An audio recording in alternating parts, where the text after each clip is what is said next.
Je ne sais pas si vous l'avez déjà lu, c'est dans Ésaïe 48, à partir du verset 12.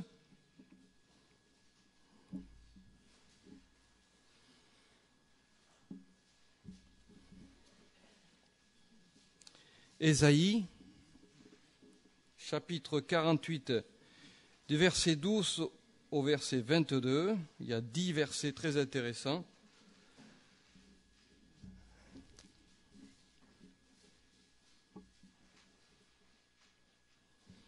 Il est dit ceci: écoute-moi Jacob et toi Israël que j'ai appelé. C'est moi qui suis le premier, c'est aussi moi qui suis le dernier. Ma main a fondé la terre et ma droite a étendu les cieux. Je les appelle et aussitôt ils se présentent. Vous tous, assemblez-vous et écoutez. Qui d'entre eux a annoncé ces choses? Celui que l'Éternel aime exécutera sa volonté contre Babylone, et son bras s'apesantira sur les Chaldéens. Moi j'ai parlé, et je l'ai appelé, je l'ai fait venir, et son œuvre réussira. Approchez-vous de moi, et écoutez. Dès le commencement, je n'ai point parlé en cachette. Dès l'origine de ces choses, j'ai été là. Et maintenant le Seigneur l'Éternel m'a envoyé avec son esprit. Ainsi parle l'Éternel ton Rédempteur, le Saint d'Israël, moi l'Éternel ton Dieu.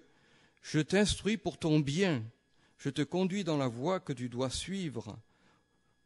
Oh, si tu étais attentif à mes commandements, ton bien-être serait comme un fleuve, et ton bonheur comme les flots de la mer. Ta postérité serait comme le sable, et les fruits de tes entrailles comme les grains de sable. Ton nom ne serait point effacé, anéanti devant moi. Sortez de Babylone, fuyez du milieu des Chaldéens. Avec une voix d'allégresse, annoncez-le, publiez-le, faites-le savoir jusqu'à l'extrémité de la terre. Dites, l'Éternel a racheté son serviteur Jacob, et il n'y aura pas soif dans les déserts où il les conduira. Il fera jaillir pour eux l'eau du rocher. Il fendra le rocher, l'eau coulera. Il n'y a point de paix pour les méchants, dit l'Éternel. Et vous dites, et nous disons, Amen. Merci Seigneur pour cette parole. Seigneur, nous voulons que cette parole soit vraiment dans notre cœur et qu'elle nous conduise. Et si, Seigneur, nous l'attendons vraiment avec notre cœur, qu'elle porte son fruit, Seigneur, et que nous puissions tous ensemble la mettre en pratique pour l'édification de ton Église, pour que nous puissions avancer, Seigneur, et point reculer, Seigneur. Que ton nom soit béni et que l'onction de ton esprit soit à l'œuvre maintenant. Amen. Voilà, j'ai essayé de lire et relire ce passage. Je ne sais pas si vous-même, en lisant ces paroles, vous avez été déjà un petit peu interpellé par ces mots très précis de la parole de Dieu qui nous est annoncée ce matin. J'ai regroupé ce passage en 3 parties. Les 5 premiers versets nous parlent de cette autorité de celui qui dit.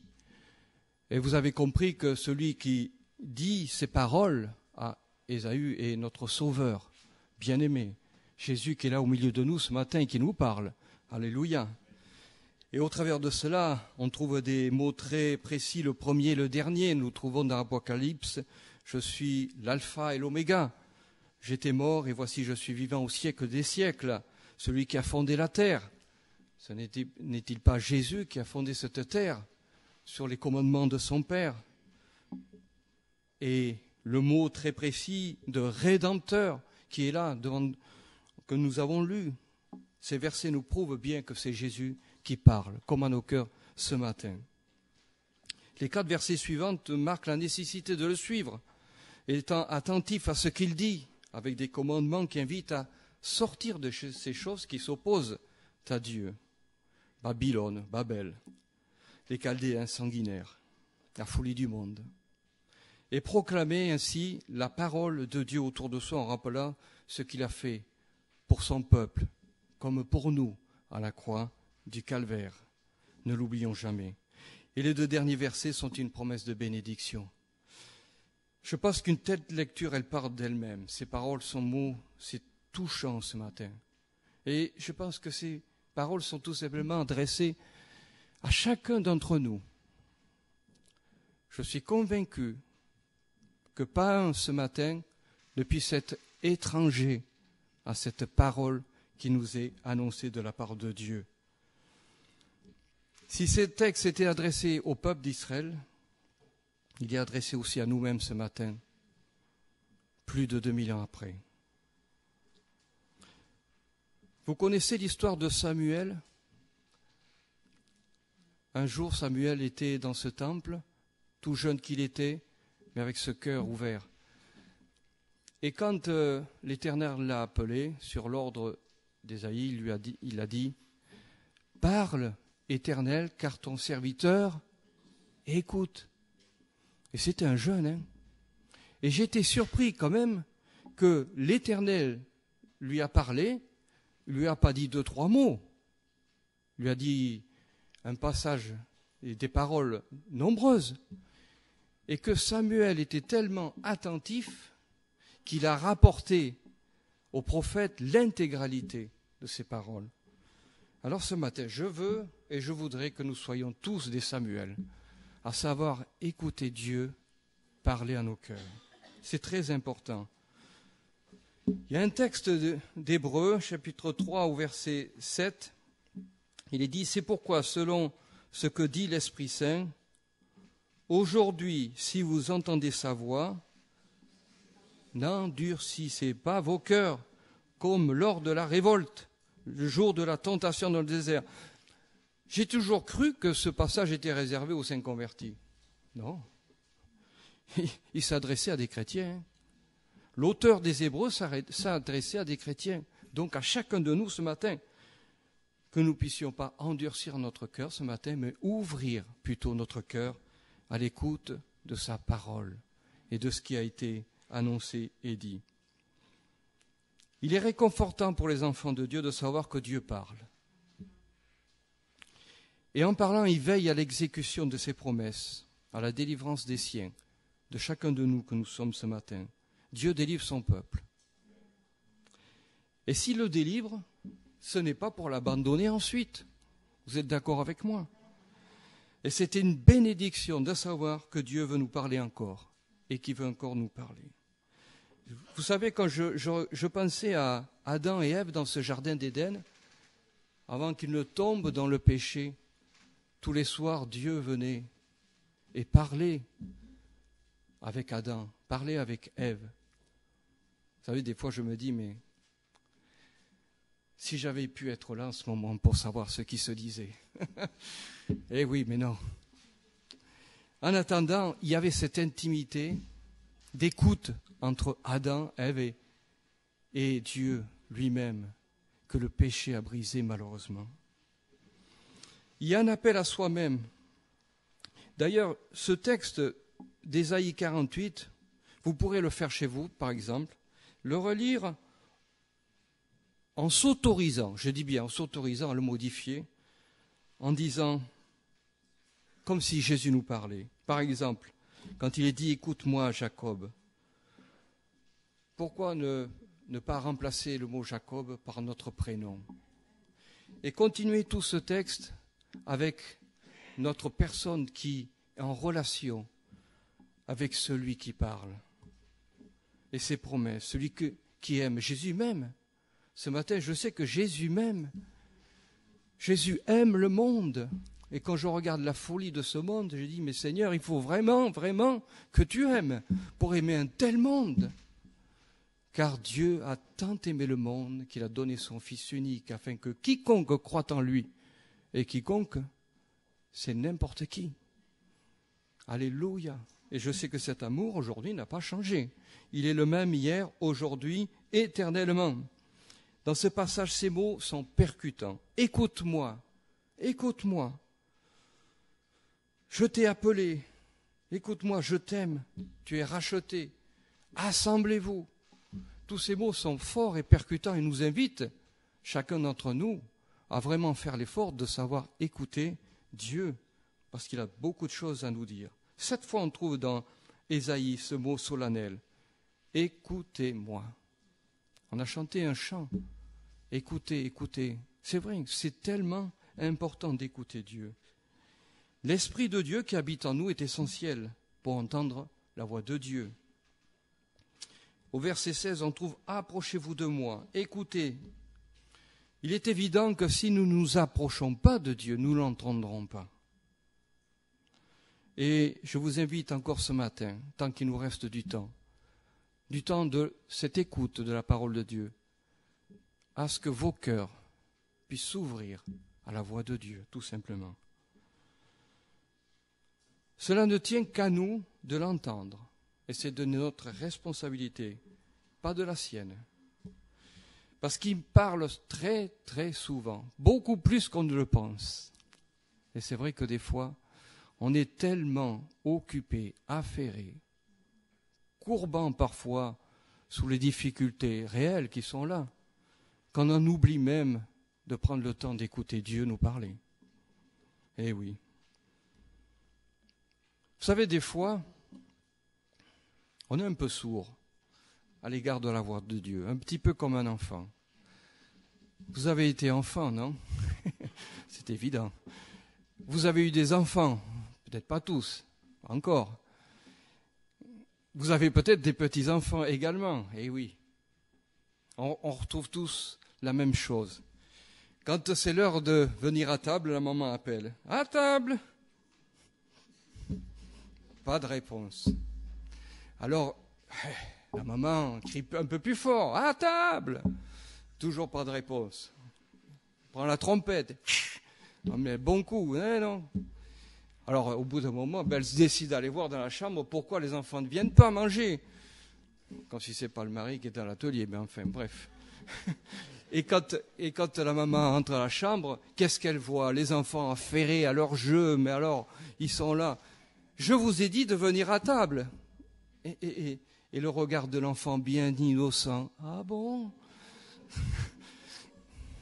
Il y a un adage qui dit « n'est pas plus sourd que celui qui ne veut pas entendre ».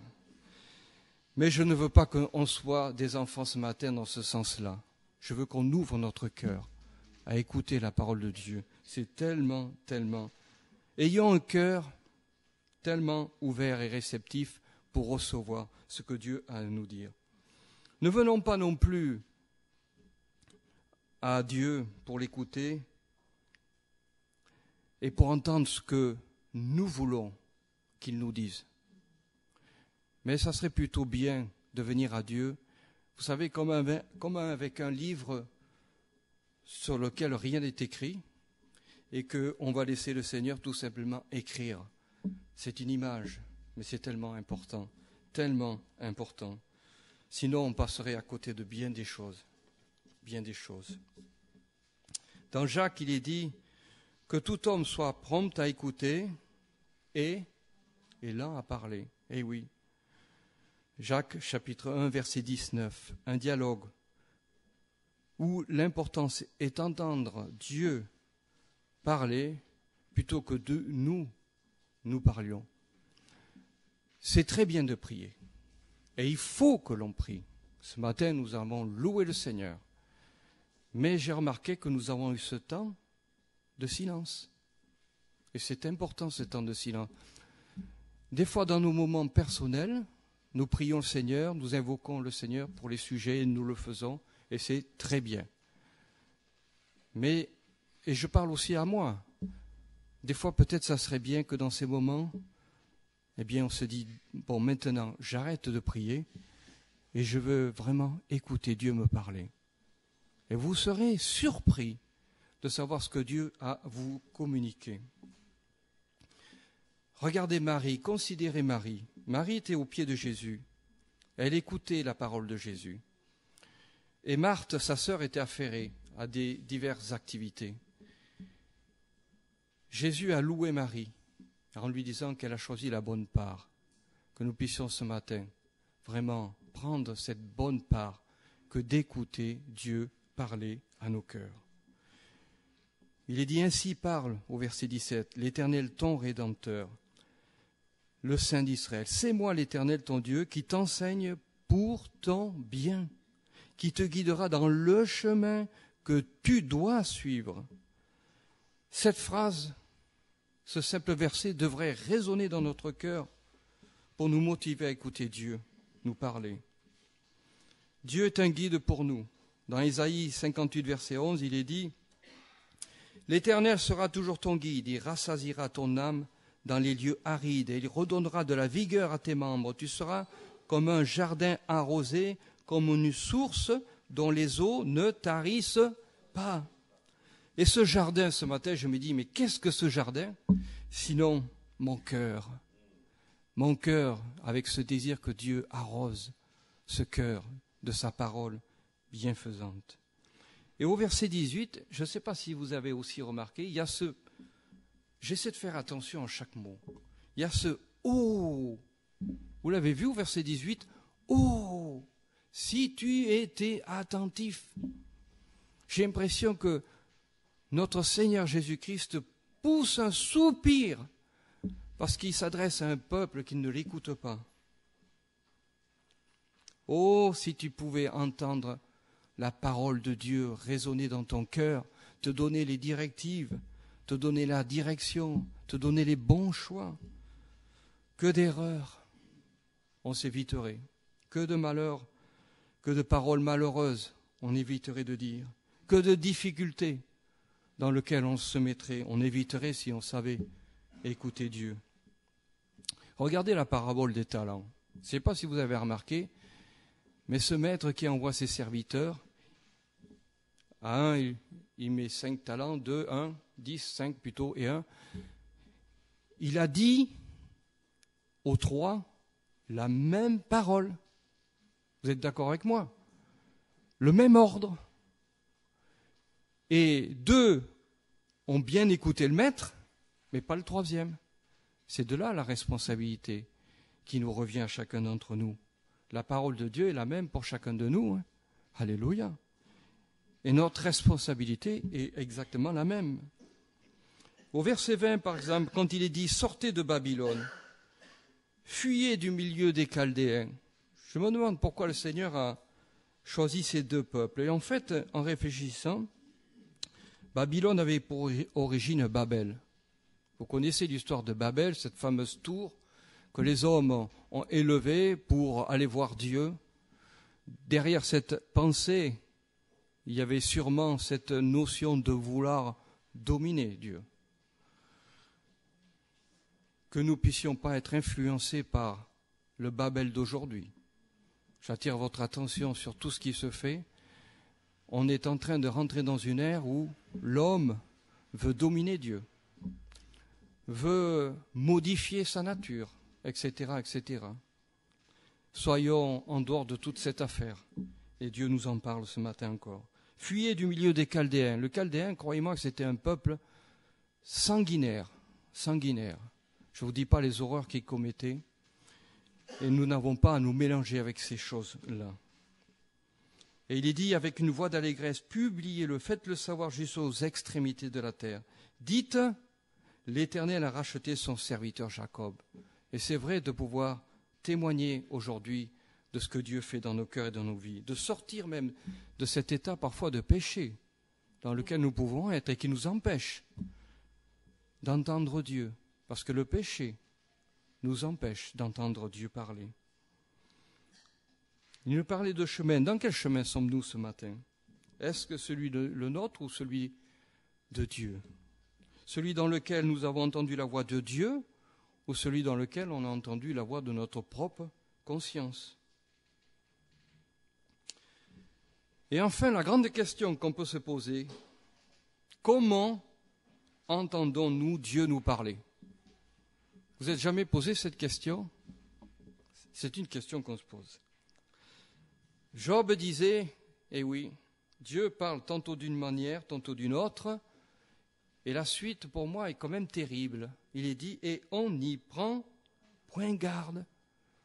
Alors que Dieu parle tantôt d'une manière, tantôt d'une autre, oui, ok, et on n'y prend point garde, Seigneur, garde-moi de cette affaire-là. Aide-moi, Seigneur, vraiment à entendre ta voix, à l'écouter. Dieu désire nous parler. Et quand nous désirons que Dieu nous parle, c'est un signe de sagesse et d'intelligence spirituelle. Beaucoup veulent entendre, c'est vrai, Dieu, et certains se demandent pourquoi Dieu ne leur parle pas. En fait, il est important de savoir que Dieu nous parle parce que nous devons développer une intimité avec lui. On ne peut pas entendre Dieu nous parler si on vit loin de lui. Et ça, c'est une certitude. Plus vous avez une intimité avec le Seigneur, pas simplement le dimanche matin, mais chaque jour que Dieu vous donne de vivre, chaque fois que vous développez cette intimité avec Dieu, n'avez-vous pas été surpris d'entendre Dieu vous parler? Alléluia, mais oui.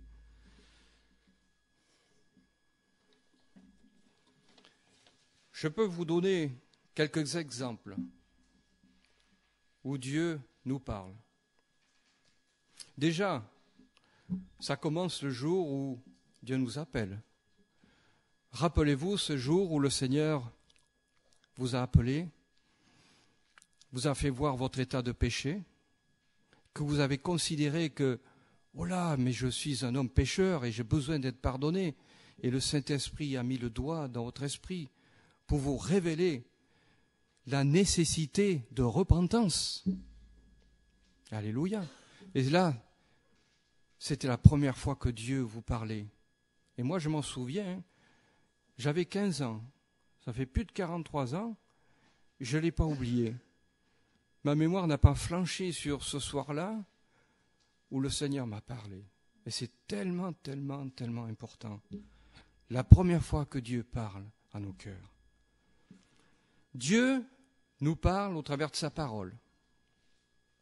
Il peut nous parler au travers d'un verset, d'un chapitre, d'une histoire biblique. La Bible, c'est vrai qu'elle est le reflet de la volonté générale de Dieu. Quand on lit, ça vous est jamais arrivé de lire un verset et que ce verset s'accroche à notre cœur avec une forte conviction? C'est que Dieu est en train d'essayer de vouloir dire quelque chose. N'avons-nous pas été consolés avec un verset? Ça vous est jamais arrivé? Un passage de l'Écriture, vous êtes dans une situation difficile et vous avez ce désir, Dieu, parle-moi, parle-moi. Et puis Dieu, vous ouvrez la Bible et puis tout d'un coup vous tombez sur un texte extraordinaire et puis vous redémarrez. Mais voilà, Dieu vous parle. Dieu vous parle au travers de cela. Vous savez, il est dit dans Psaume 119, verset 11, « Je serre ta parole dans mon cœur afin de ne pas pécher contre toi. » Au Psaume 32, verset 8, « Je te rendrai intelligent, je te montrerai le chemin où tu dois marcher, mon œil te guidera. » La parole de Dieu est remplie de mots, de versets, de paroles pour nous encourager et nous parler. Quelqu'un disait, la Bible, c'est la voix écrite de Dieu. Eh oui, je le crois. C'est la voix écrite de Dieu. Mais par contre, attention de ne pas faire dire à la Bible ce qu'elle ne veut pas forcément dire. Et je vois que vous comprenez ce que je veux dire. Il y a bien, malheureusement, des gens qui vont se servir d'un passage de l'Écriture pour en détourner le sens profond et le contexte. Par exemple, œil pour œil, dent pour dent, alors je vais rendre mes comptes. Je prends un truc de très, très flagrant. Mais Jésus reprend cela et il nous dit, mais il faut pardonner, serait-ce 7 fois, 77 fois, 490 fois dans la journée. On est loin, loin de l'œil pour l'œil, dent pour dent. Hein? Vous êtes d'accord avec moi? Celui qui ne hait son père et sa mère, sa femme, etc. Mais c'était dans un contexte bien particulier, les commandements de Dieu. C'est qu'est-ce que c'est? Honore ton père et ta mère. Honore ton père et ta mère. Combien d'erreurs j'ai entendues là-dessus sur des versets, en sortant le verset d'un contexte. Seigneur, ta grâce, ta grâce. Vous savez, même le diable s'en est servi de la parole de Dieu. Il a malheureusement fait chuter l'homme, mais il n'a pas réussi à faire tomber Jésus. Alléluia. C'est parce que c'est le victorieux. Béni soit le Seigneur. Que Dieu nous donne son esprit, que quand nous lisons la parole de Dieu et que le verset frappe notre cœur, que ce soit vraiment, vraiment de la part de Dieu. Alléluia. Et ne tombons pas dans des erreurs, malheureusement. L'apôtre Pierre, d'ailleurs, rappelait ce que Paul disait en 2 Pierre, chapitre 3, verset 16.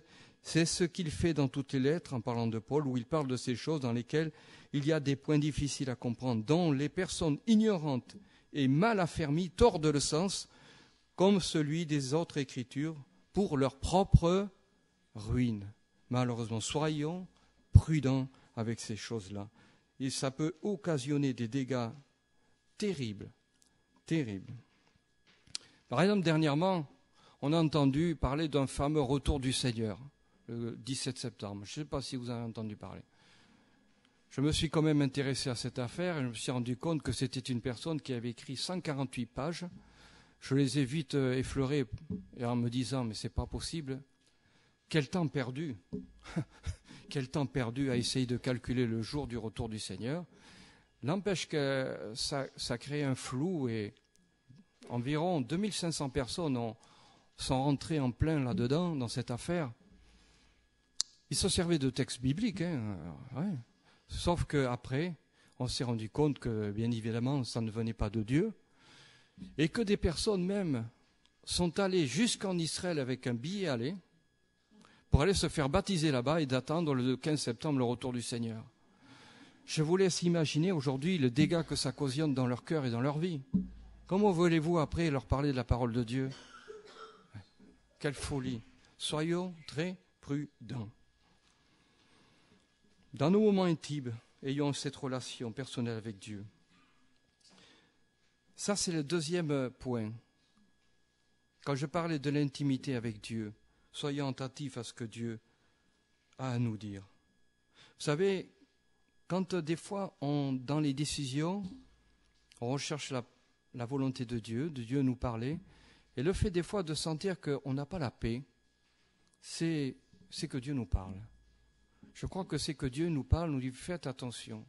Fais attention à telle chose que tu veux faire, telle décision que tu veux prendre. Si tu n'as pas la paix, je pense qu'il vaut mieux attendre. C'est plus raisonnable. Je crois que c'est de cette manière-là aussi également que Dieu parle. Parce qu'il vaut mieux attendre des fois des confirmations de la part de Dieu plutôt que de foncer tête baissée à la première parole. Dieu peut également nous parler au travers d'une personne, un pasteur, un frère, une sœur, un don spirituel. On a entendu ce matin, même des fois nos enfants. Vous avez jamais entendu vos enfants vous parler, vous faire la leçon. Et là, prenez bouche bée, même mince alors. Même les enfants peuvent parler. Eh oui. Dieu est capable d'utiliser toutes sortes de vases pour envoyer des messages. Mais là aussi, restons prudents. Restons prudents. Un chrétien avait interpellé un pasteur et lui avait dit « Dieu m'a dit de vous dire », et puis il lui a dit quelque chose, je ne sais pas quoi, peu importe. Et le pasteur l'a écouté religieusement et à la fin il lui a dit « C'est bizarre quand même, Dieu ne me l'a pas dit à moi ».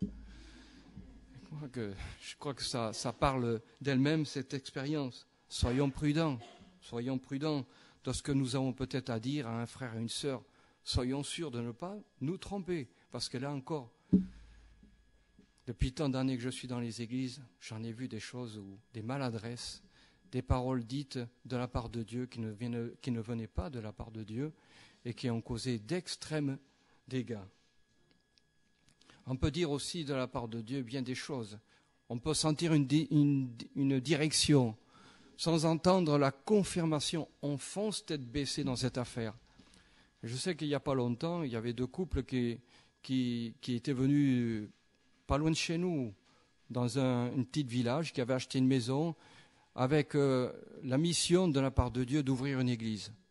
Alors bien sûr, quand on l'a su, on a eu beaucoup de scepticité là-dessus, sur cette affaire. Et la suite, malheureusement, a montré les dégâts que ça peut occasionner. Un des couples est parti en vrille. Faisons bien attention à ce que Dieu vraiment veut nous dire ou pas nous dire. Il y a parfois des songes. C'est arrivé d'avoir des songes et Dieu peut nous parler au travers des songes aussi également. Moi, j'y crois. Je crois que Dieu peut nous révéler une chose. Mais là-dessus aussi, des fois, soyons prudents. Parce que des fois, les songes, elles sont basées sur des choses que nous avons vécues la veille, ou partagées la veille, mais ne venant pas forcément de Dieu. Parce que je crois que si Dieu est capable de parler, il a parlé. Vous avez entendu dans la Bible, Ananias, Joseph, tant d'hommes qui ont eu des révélations la nuit.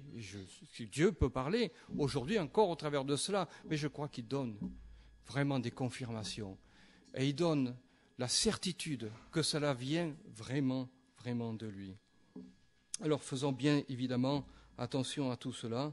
C'est une parole de Dieu aussi qu'on peut recevoir, mais en étant prudent également. Alors vous voyez, ces quelques pensées que je laisse sur votre cœur, Dieu veut nous parler, c'est une certitude, de différentes manières, c'est une certitude.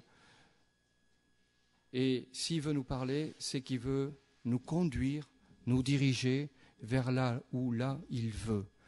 Et comme il veut notre bénédiction, je suis sûr que dans tous les chemins où Dieu vous nous appeler, ce sera des chemins de bénédiction.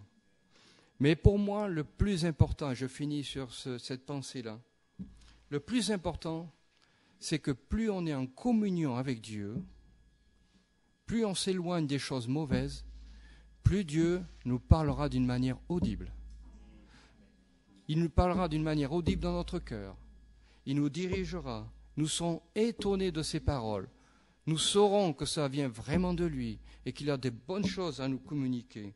Je me régale de sa parole. Je me régale de ces moments de communion avec Dieu. Je me régale ce matin avec vous, frères et sœurs, de cette présence, de tout ce qui a été dit et annoncé.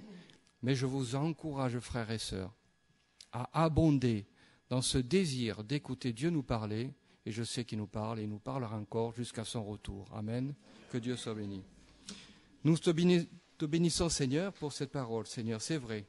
Nous voulons rester, Seigneur, dans cette écoute, avec prudence, avec foi, avec sincérité, en ouvrant notre cœur, Seigneur, et de différentes manières, savoir entendre ce que tu as à nous dire, Seigneur, et notre propre conscience.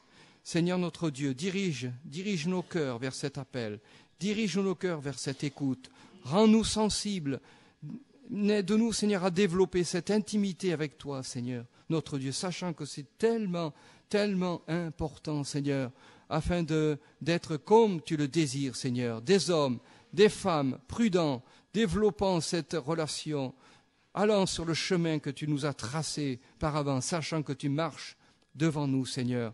Réconfort ce matin notre cœur, réconfort ceux qui sont peut-être déçus, Seigneur, réconfort ceux qui sont peut-être déçus de ne pas avoir entendu ta parole, mais Seigneur, réponds-leur, Seigneur, au travers de cette parole, réconforte leur cœur, Seigneur, dans le nom puissant de Jésus, car je sais que tu es vivant au siècle des siècles. Amen.